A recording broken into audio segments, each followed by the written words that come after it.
కి స్వాగతం. ఈ కథనాన్ని మీకు అందిస్తున్నది మణిశర్మ.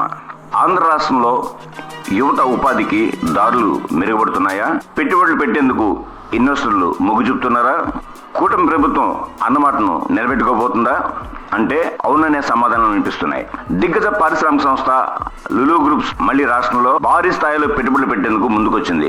విశాఖపట్నంలో అతి భారీ షాపింగ్ మాల్ నిర్మాణానికి గత తెలుగుదేశం ప్రభుత్వంలో ఈ సంస్థ ఒప్పందం కుదుర్చుకుంది. అప్పట్లో షాపింగ్ మాల్ వల్ల 7,000 మందికి ఉపాధి లభిస్తుందని నాటి ఒప్పందంలో పేర్కొన్నారు. దాంతో ఆ కంపెనీకి అప్పటి టీడీపీ ప్రభుత్వం 13.83 ఎకరాల స్థలాన్ని లీజుకి ఇచ్చింది.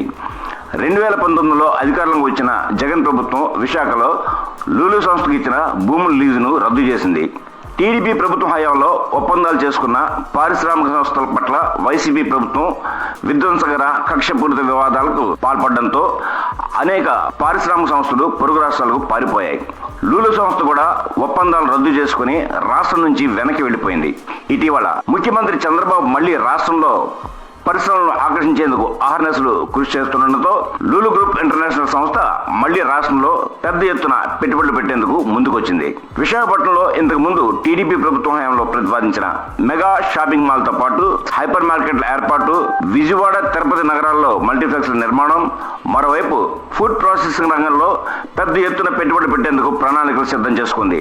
వీటిపై చర్చించేందుకు లులు గ్రూప్ చైర్మన్ యూసఫ్ అలీ శనివారం తన బృందంతో కలిసి అమరావతికి వచ్చి ముఖ్యమంత్రితో భేటీ అయ్యారు. ఉండవల్లి నివాసంలో మధ్యాహ్నం దాదాపు 2 గంటల పాటు లులు గ్రూప్ బృందంలో చంద్రబాబు సుదీర్ఘంగా చర్చలు జరిపారు. లులు గ్రూప్ సంస్థ ప్రతిపాదించిన ప్రాజెక్టులు, ఫుడ్ ప్రాసెస్ రంగంలో పెట్టనున్న పెట్టుబడులపై సీఎం చర్చించారు.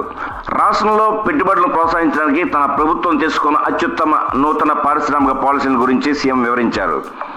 ఈజ్ ఆఫ్ డూయింగ్ బిజినెస్ తో పాటు స్పీడ్ ఆఫ్ డూయింగ్ బిజినెస్ తమ ప్రభుత్వం ప్రాధాన్యం ఇస్తుందని చంద్రబాబు చెప్పారు. రాష్ట్రంలో పెట్టుబడులు పెట్టేవారికి ప్రభుత్వం తరఫున పూర్తి మద్దతు, సహాయ సహకారాలు అందిస్తామని భరోసా ఇచ్చారు.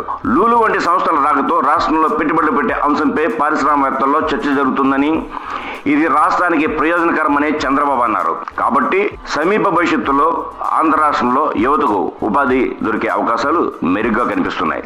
ఇంతటితో ఈ కథనం సమాప్తం. మా ఈ వీడియో మీకు నచ్చినట్లయితే మరిన్ని అప్డేట్స్ కోసం లైక్ చేయండి, షేర్ చేయండి, సబ్స్క్రైబ్ చేయండి.